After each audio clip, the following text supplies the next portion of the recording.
OpenIntro offers free online course management software in 4 subjects: statistics, algebra, calculus, and physics. We also have a free statistics textbook that can be downloaded as a PDF or purchased online as a paperback for under $10. To get to the free online course management software, go to the login page. If you're a new user, register. It'll take about a minute to get to your course homepage. If you're a returning user, log in.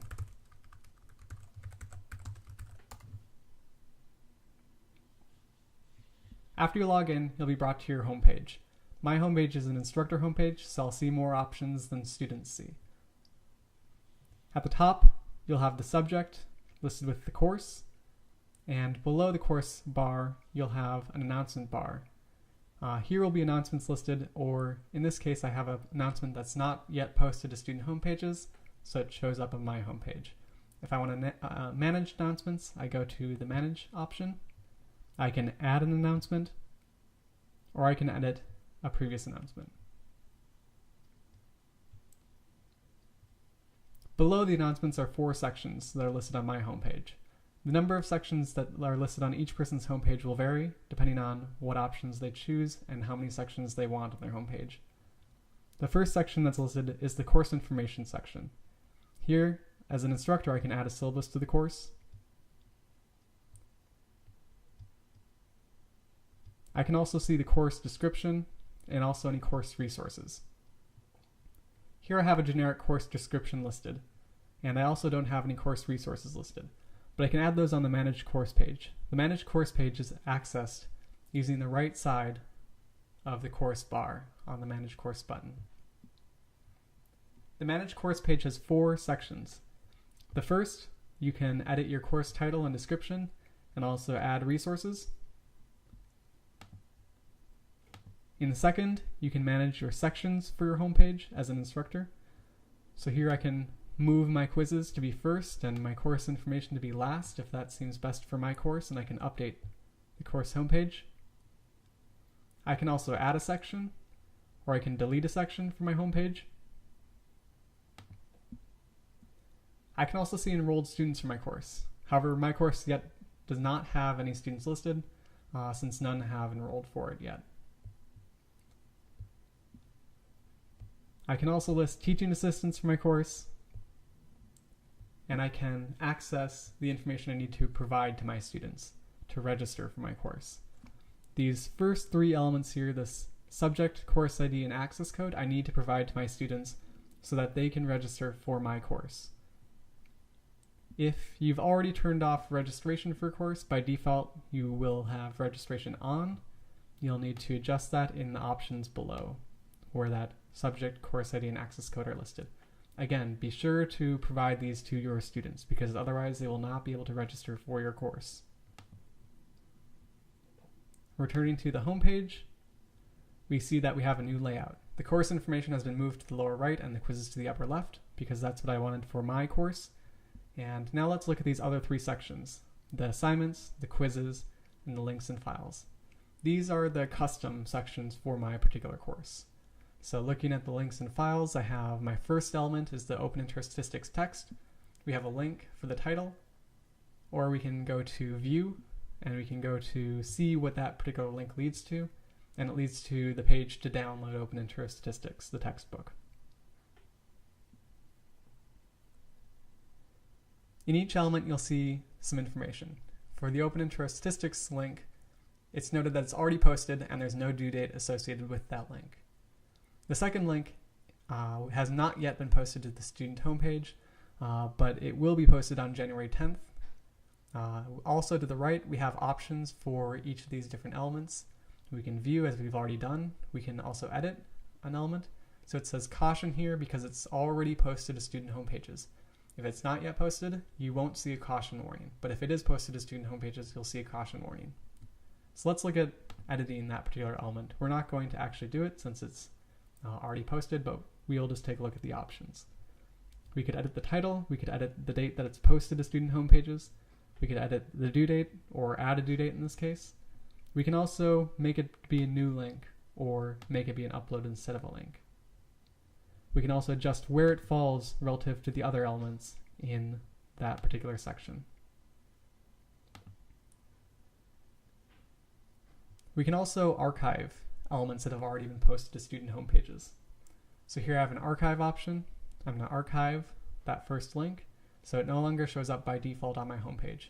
I can see archived links or archived elements by going on the Show Archived option at the bottom of each section. So here we don't have any archived sections, so that link is not shown, but here on the Links and Files section, there is an option for that since there were archived elements. We can also hide those archived elements. We can also unarchive those elements just as easily. If we want, we can create a new element. So here we could create a new link and file. We could create a new quiz, or we could create a new assignment. So let's look at assignments. So let's create a new assignment. We'll call it Homework 3.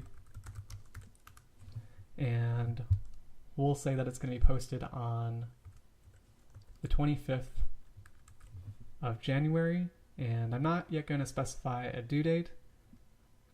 I'm going to use the question bank to get questions for that homework assignment. Alternatively, I could add a link that leads to the assignment, or I could provide a file uploading it to OpenIntro for that assignment. One special note about uploads: if you don't have access to uploads and you want access to having upload files to the server for your course, you can go to the contact page for OpenIntro, which is found at the bottom of the page here, and send an email to David, and I can provide you that access. We just want to be sure we know who's using, who's uploading files to our server. That's why we do that. So I'm going to use the question bank, and I'm going to have it listed before the second assignment.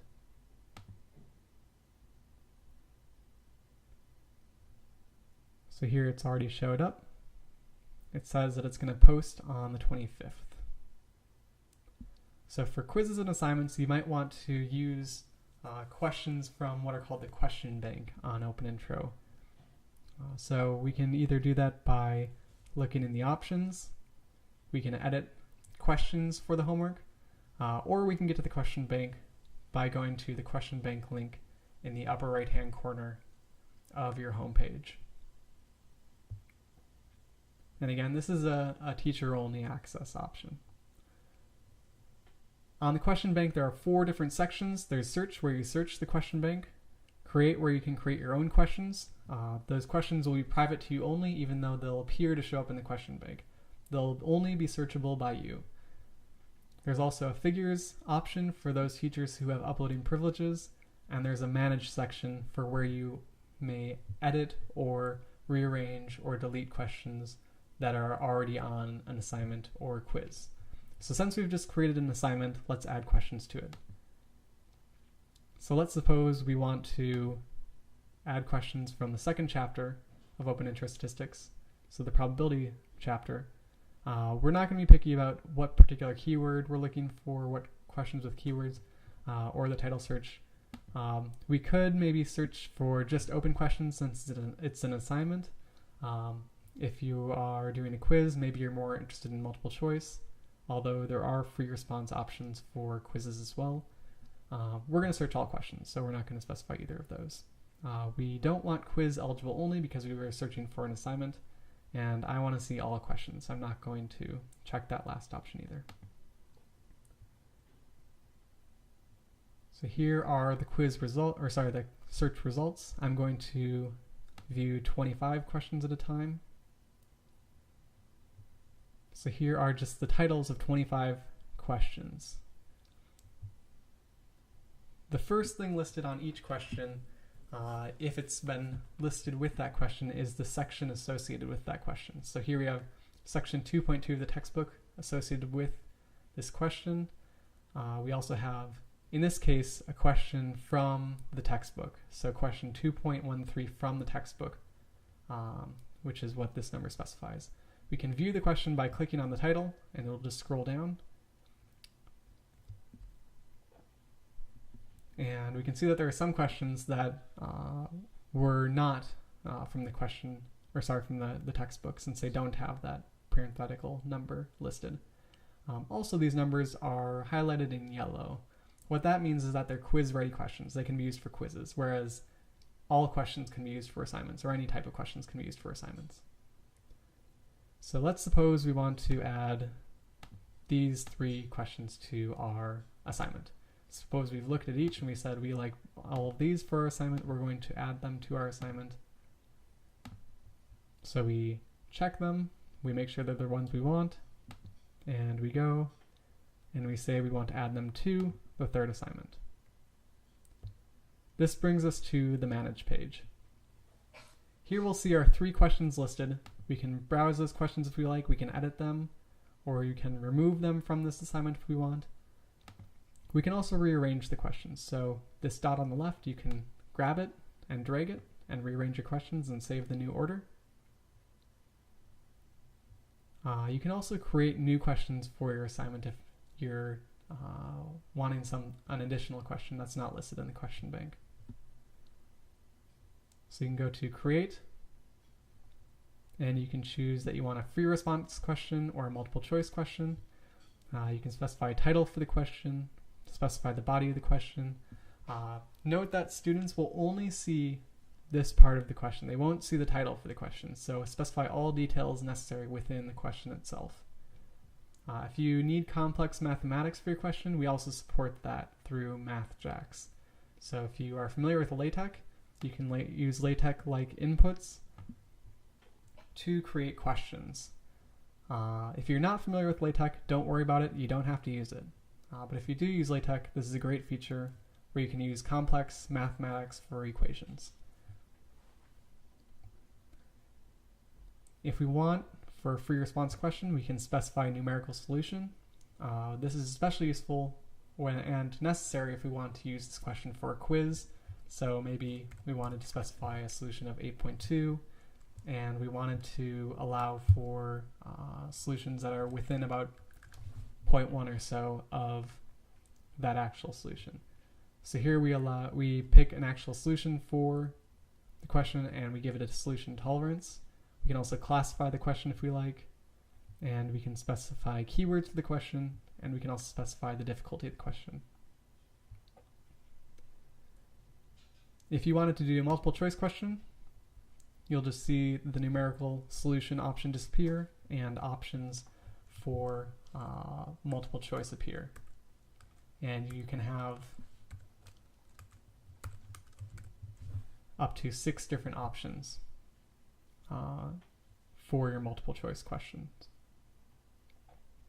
Also, you can do an auto shuffle if you like for your questions, for your possible answers in a multiple choice question.